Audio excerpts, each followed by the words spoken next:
இன்றைக்கி என்ன டாபிக்னா, hi friends, எல்லாத்துக்கும் காலை வணக்கம். சரியான வழி, தவறான வழி.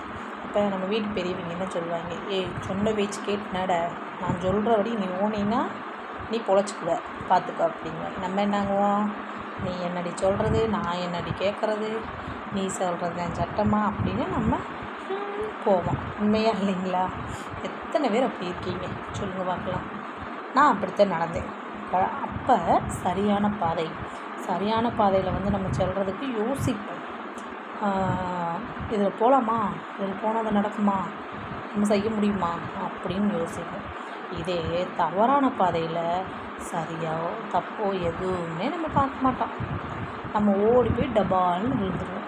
கடைசியில் என்னாகும், அது தவறாகவே போய் முடிஞ்சிடும்.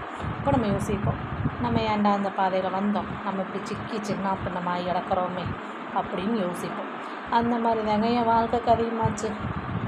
என்ன, எங்கள் வீட்டில் சொன்னாங்க, படிக்க வேண்டாம், போய் மில்லில் போய் வேலைக்கு சேருடின்னு சொன்னாங்க. நான் கேட்டேனா?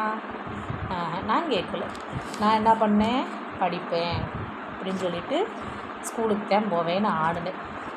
அப்போ என்னாச்சு, பொசுக்குன்னு வீட்டுக்கு பொண்ணு கேட்குறேன்னு வந்தாங்க, தூக்கிட்டு போய் கல்யாணம் முடிஞ்சு 2 குழந்தை இருக்குது. இப்போ அவன் போயிட்டான். இப்போ கடைசியில் நான் தான் கஷ்டப்படுறேன். அப்போ எங்கள் வீட்டில் பெரியவங்க சொன்ன மாதிரி சரியான வழியில் போயிருந்தால் நல்லது நடந்திருக்குமா, நடந்திருக்காதா சொல்லுங்கள் பார்க்கலாம்.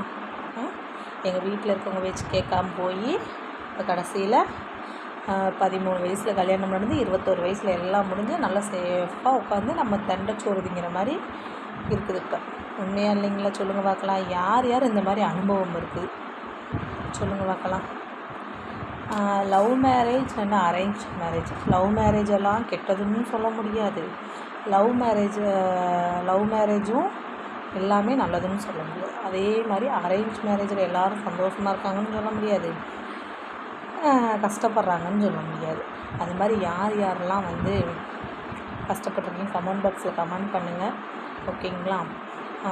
அதே மாதிரி வந்து இப்போ தான் வந்து யூடியூப் சேனல் ஆரம்பித்து ஒரு 2-3 டேஸ் தான் ஆகுது. எல்லாம் வந்து லைக் பண்ணுங்கள், சப்ஸ்கிரைப் பண்ணுங்கள், கமெண்ட் பாக்ஸில் கமெண்ட் பண்ணுங்கள், ஓகேங்களா? டெய்லியும் வீடியோஸ் வந்து கண்டிப்பாக போடுறேன், ஓகேங்களா? ஓகே, பாய், தேங்க்யூ.